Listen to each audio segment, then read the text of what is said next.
What's going on, guys? Christian here from CK Wrap. So today I'm going to show you a brand new tint by Vvivid. I just posted a video before this showing the removal after 4 years. Came off effortlessly and flawlessly and left no damage, and the taillights look brand new. So I'm going to show you this brand new tint, and it's called Hex Tint. So this tint has a hexagonal pattern to it, which kind of gives this unique effect of like a design in your tint. Thought it'd be kind of cool. I said, hey, why not? Mine's been on for 4 years, kind of faded, so I wanted to switch it up. Now I'm actually switching to a light smoke as opposed to a dark, but I'm actually going to show you both, and that's pretty much it. I'm going to show you how to install it as far as it goes. With this, there's going to be a pattern to it, so obviously stretching it can distort the pattern, so we're trying to keep it obviously as symmetrical and uniform as possible. But again, it's so consistent, the pattern, that you won't really be able to notice it when you stretch it, and I'll show you that as we go through it. For those of you who do want to buy this film, it's going to be posted in the description below. I'll put a link there for you. And for those of you who install, I would love to see pictures. So you can't unfortunately post pictures on YouTube. So if you can post pictures in that link or like in the customer review or whatever, just to show how that looks on your vehicle, I'd love to see it, because I'm always down to see what you guys do. Or you can put it on Instagram, whatever's easier for you. But again, just make sure you tag me in it, and you know, I always check through the comments, even on the Amazon stuff, to see, you know, what you guys are posting, how you're doing with it, that kind of stuff, what questions you might have as well. So we're gonna get started here, and we only need a couple of things. So I've got some masking tape, so 3M 301 Plus. I mean, you could pretty much use anything. It's just, this is a bit more pliable, removes a little bit easier, and doesn't leave any adhesive behind. So that's why I like it.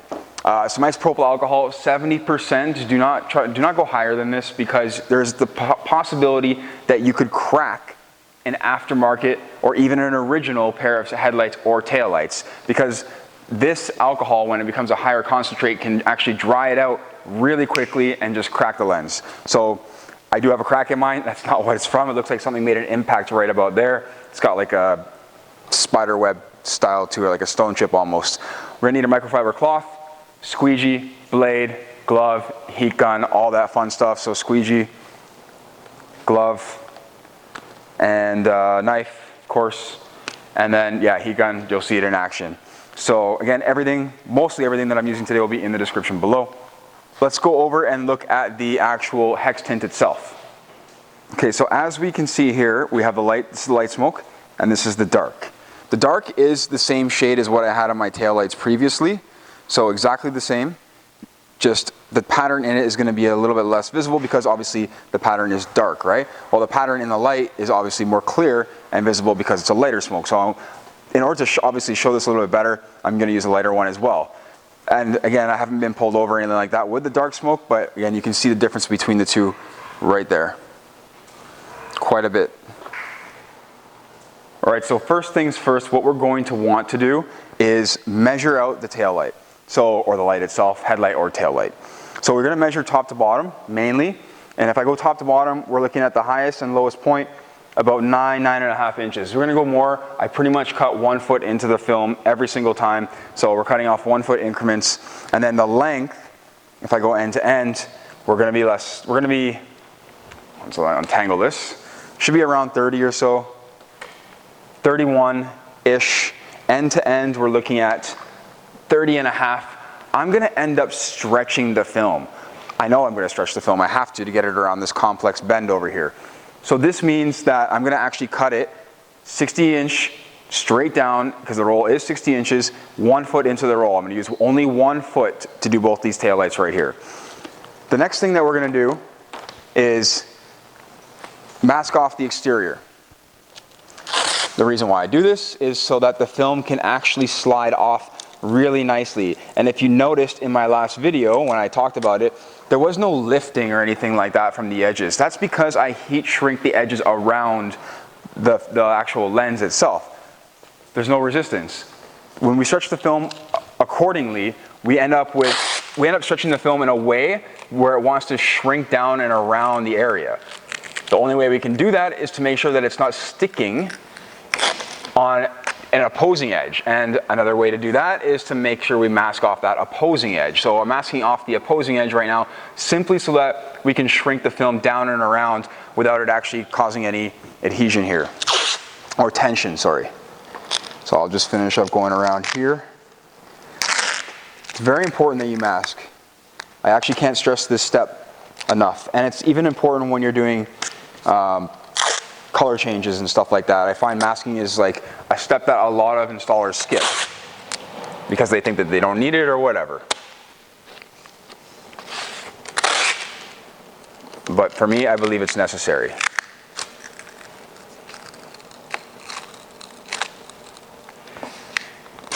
Perfect. And it's also going to protect the outer area, right, when we do that. So I'll mask off the other side simply so we can get both headlights, or both taillights done in one video. Okay, both are taped. Now I'm going to take you over to actually cutting off the film. So as you can see, we have markings here. Makes the cutting very easy. My initial cut here was not very straight, so I'm going to give myself a little extra to make sure that I have enough when I come down on this end. So we'll take it from the smaller end, which is over here, and I'll make sure I cut sort of on that XPO right there along this line right there. Cool. So I can follow that all the way through.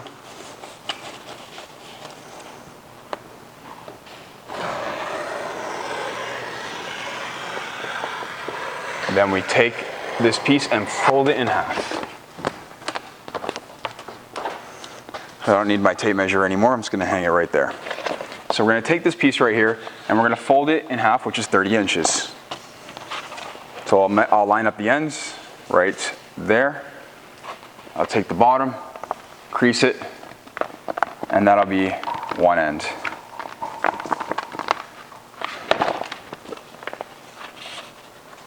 I can now take it, open it up. I can see exactly where my fold is, and we can cut it straight down here. Done. Okay, so we now have our two pieces of film cut to the shape and size that we approximately need. And again, they're about ½ an inch short, which is fine. I'm not worried about it because I'm going to stretch the film. So I'm going to take my rag and my isopropyl alcohol and just give this lens a little clean. So I'll spray it onto the rag just to make sure I'm not spraying anything into the recess or into the crevices. I don't want any isopropyl alcohol dripping out and then causing the film not to adhere properly.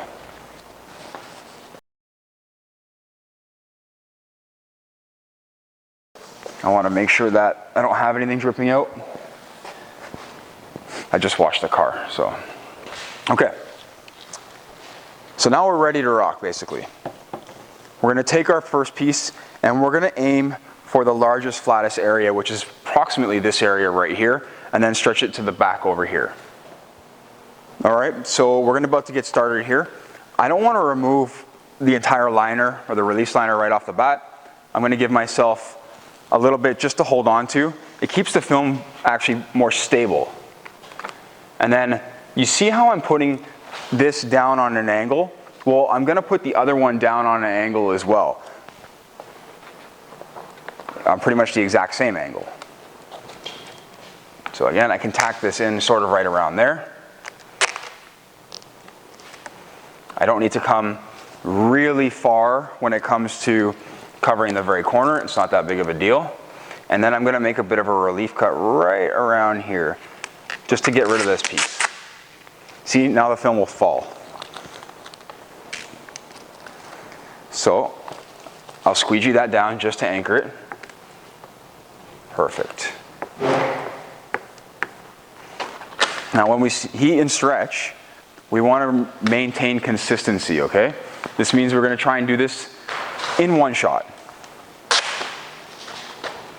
Before I get to this bend on the top side over here, what I need to do is stretch before that area, okay? Very important. If we don't do that, we're going to run into a problem. So I want this to be more stable. And my starting point here is going to be about the same starting point on the other side. You can see where it's making contact right here. Well, it's going to be about the same on the other side.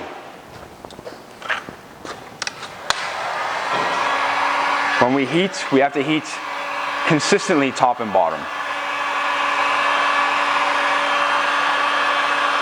So I'm letting the film do its thing right now, and I'm going to make it nice and soft and pliable.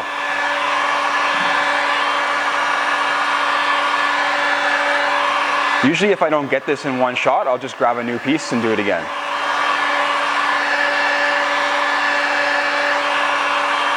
I just don't like to play around with a clear film too much, but again, it is friendly, and you can lift it up and do it again. You just might start getting a little bit of glue lines.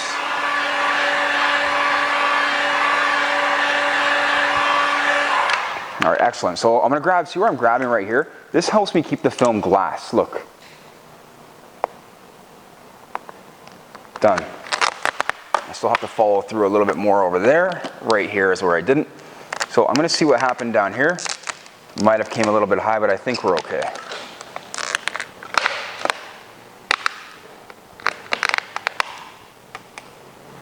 So I missed the bottom corner. Now, because I haven't really squeegeed the film down yet, I can reposition this and try to stretch this a bit differently. This is what happens when you make a relief cut and you leave a little bit too little, or you don't leave enough. I missed the bottom corner. So let's take it off, right to the same spot, and I'm going to shrink it all back down. You see how quickly I lifted it? This reduces the chance of having glue lines. Do I need to reposition the whole piece of film? No, I do not. I can actually just stretch more across. I think I just swung up with my right hand a little bit too much, and that's what caused that to happen.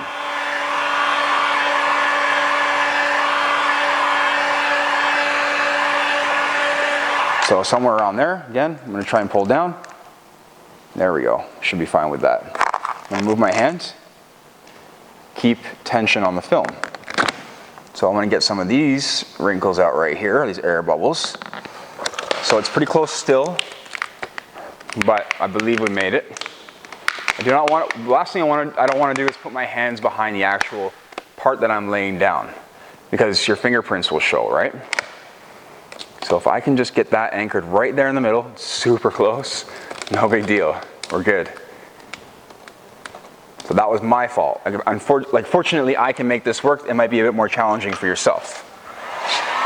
So when it comes to this area right here, we can see the wrinkles or the lines are pulling across. This makes the film very tight, right? That's what we want. We want the lines to be pulling across the edge of the light itself. If they're wrinkles that are running to the edge, that means the film wants to pull back. But because these wrinkles run across the edge, it means as soon as we get the film around the bottom edge, it's going to want to wrap itself around when we add heat. So if we can do that even before, if we can get it to the edge before we add any heat, it'll have an even better effect. You'll see it more around the top because the top is where the heaviest taper is, right up here.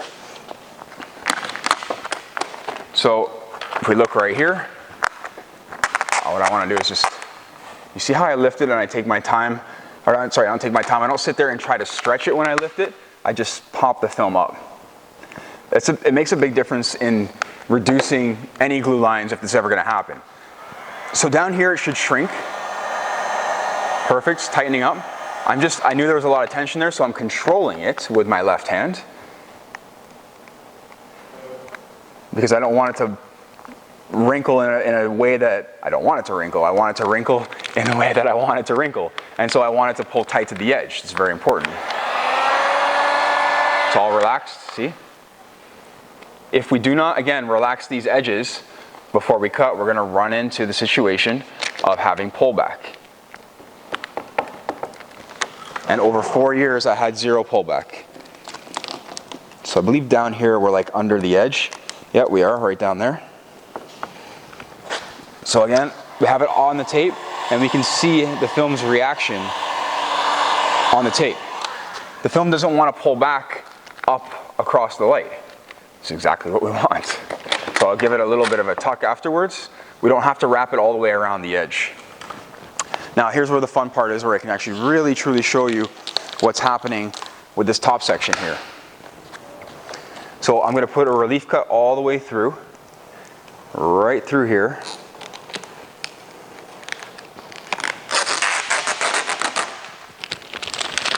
Make sure the film is not adhering to the tape very much. It's not. And you can see that I haven't even actually squeegeed up here yet, but the film is shrinking itself down and around. Now watch what happens when I add heat. I just shrunk wrapped the whole light. Just like that.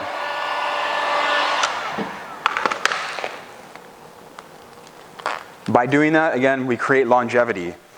This is why mine will last 4 years, and others may not if you do it a bit of a different way.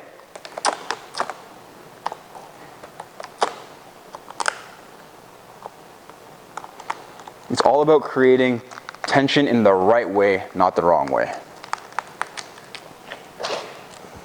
Do I have to go much higher, or do I have to tuck in further than that? No. If I cut on the top side of the trunk, or the bottom side of the trunk, sorry, and then just tuck in the rest, I'll have enough to give myself complete coverage.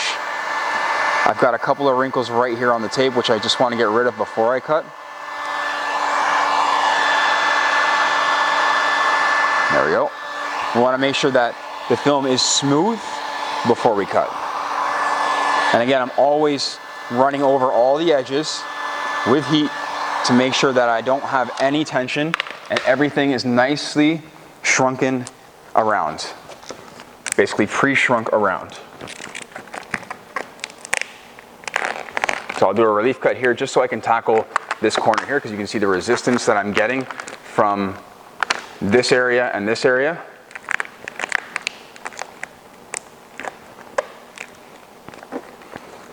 And that's just to make sure that I don't have any tension right here, so I'm going to heat it.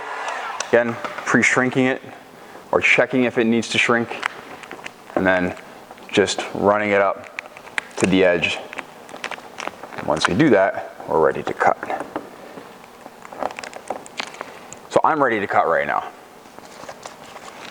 To show you how I'm going to cut this, I can start over on this side right here. I'm right-handed, makes more sense to me, and bring the blade towards me. Just feel much more comfortable like this. Again, I'm running my blade on the bottom side of the light, not on the paint side of the car. So I had very minimal film here, so I'm going to have to start again.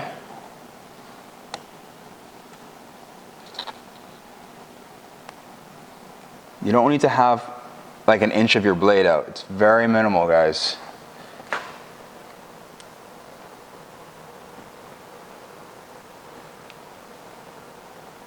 Okay, so this is getting awkward. I'm going to stop, and we're going to come back again from this side.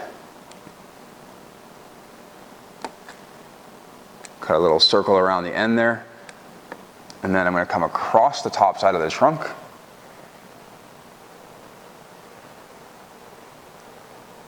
Or sorry, bottom side of the trunk, and now I'm going to move into the headlight or taillight area.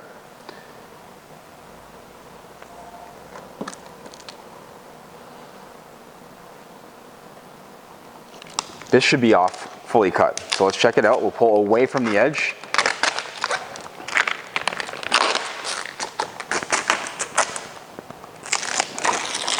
Always pull away from the edge, okay? These are tinted. Let's go ahead and heat up that edge. I want to make sure right now, before I even touch it, that there is no pullback at all.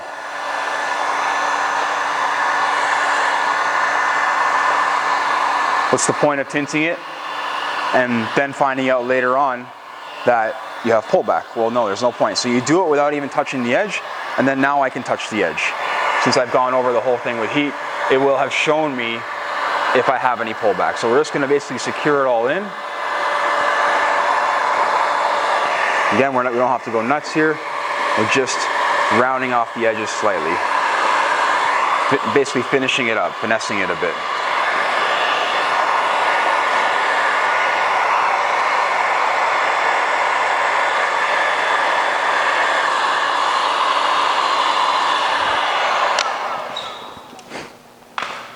So I'm going to get over to doing the other one.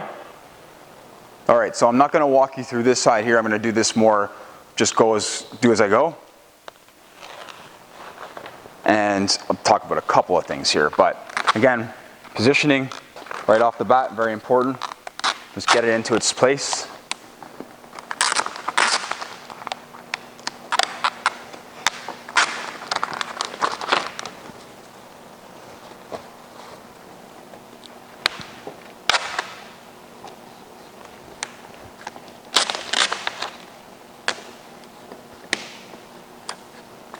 I can actually lock that into the top side right there. Since I have the backing paper release liner on the rest of it, no big deal. There we go. All right, so we're about the same spot as last time.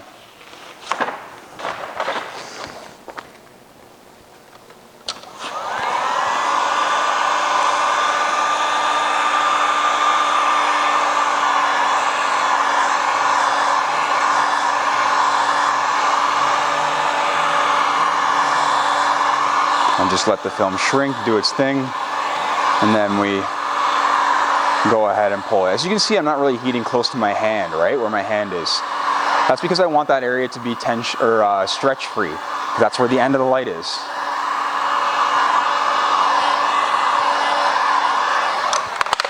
Okay, so again, I'm going to pull it.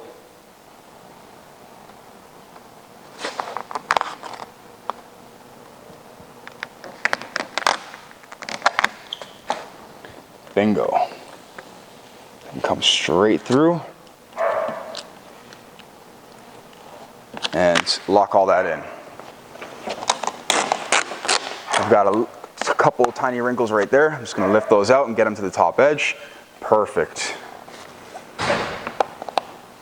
We'll get all this down. Again, I can put my relief cut right along here. And I'll do this a little bit faster.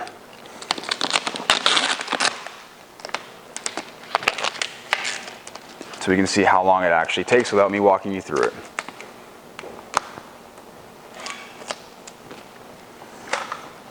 Again, lift it off the tape.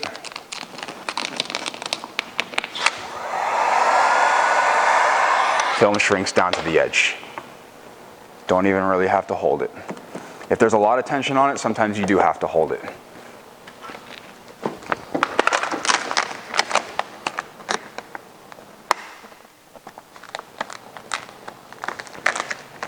Cool, so we're going to do the top.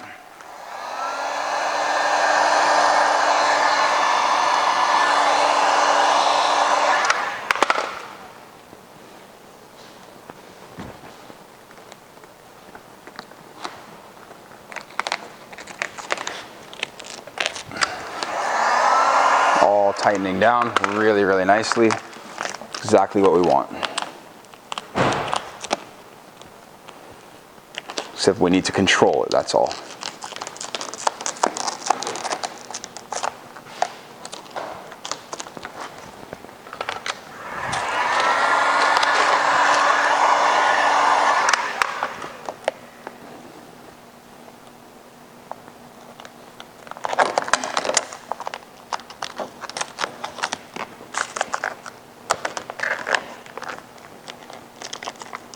All right.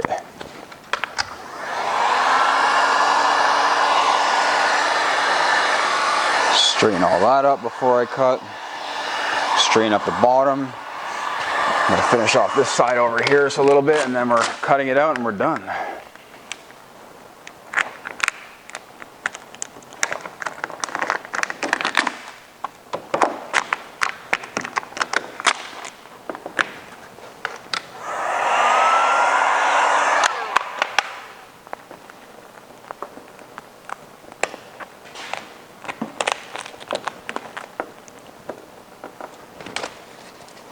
Perfect. So I'm going to start cutting right around here.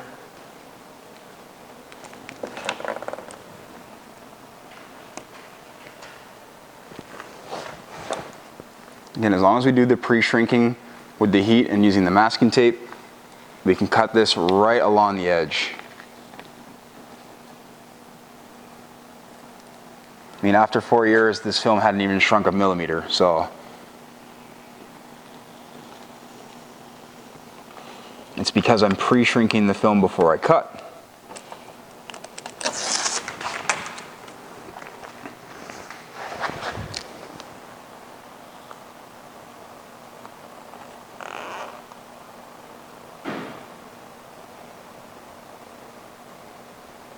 Stay on the taillight side now. Come back around that little loop I got over here.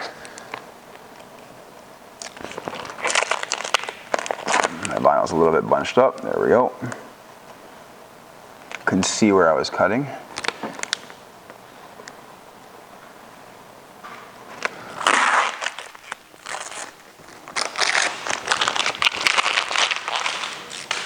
Perfect. So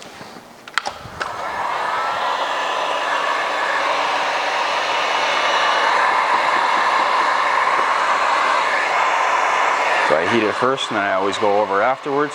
Same as the other side, I'm just doing it heat first, pass the squeegee after, instead of doing the whole thing all at once. Because I'm pretty confident that it's fine, so. But still the same concept. Always pass over with the heat first, check it, and then that's it.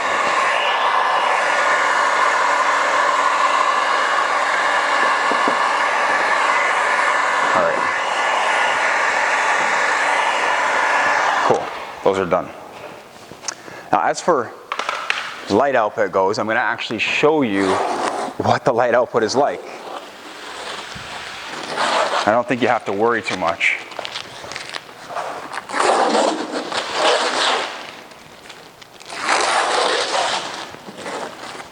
So let's turn these guys on. Is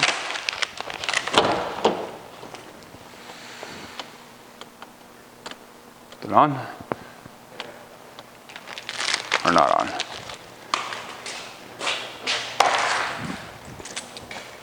Oh, they're on. Oh, okay, perfect.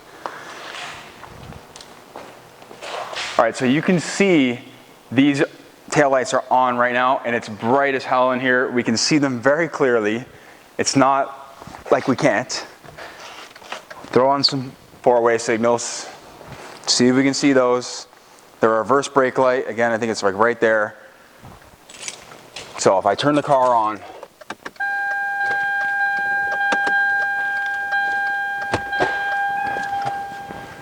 now we can see all of our lights, and then I'll even step on the brake light so you can see. Pretty bright. Now if you guys can't see that, you guys should not be driving. So we're talking about a light output diminishment of like maybe 2% or so. Like it's completely irrelevant how much or how little this light, or sorry, this tint diminishes the quality of light. Again, if you can't see these taillights, you should not be driving on the road at all, because you definitely have vision problems. This is not, I mean, yes, it clearly is illegal in a lot of places to do this, but again, when you look at this with the tint on it, it's almost like it's not even there. It's really nice, actually.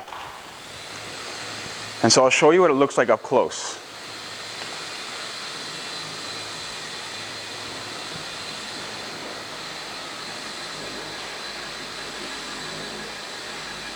Right? Pretty cool effect, actually.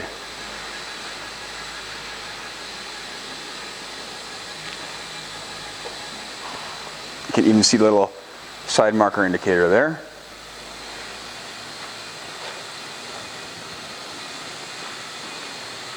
And I'll show you what they look like up close when the light is off.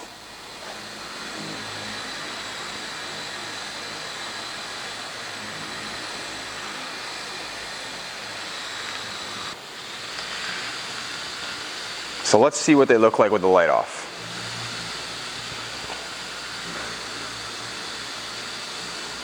Just something a little bit different.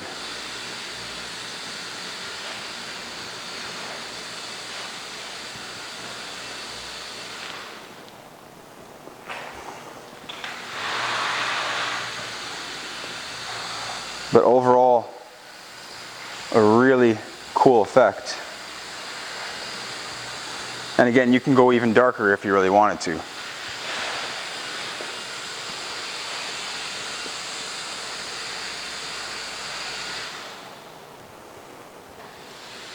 And that's it, guys. So if you like the video, don't forget to give it a like. And if you guys want to see more videos, don't forget the subscribe button. Again, I would love to see your projects, and you can't post them in the comments you can't post pictures in the comments below on YouTube. So go ahead and throw them. If you do buy it on Amazon, go ahead and throw it on Amazon under the customer review part, because you can post pictures there. I'd love to see what it looks like, what you kind of do with these projects. You can do your side markers, you can do your headlights, you can do your fog lights, you can do your rear reflectors if you have any of those. You can do all kinds of stuff with this tint. It's not just limited to the tail lights. So again, appreciate you watching, guys. Thank you very much. Take care.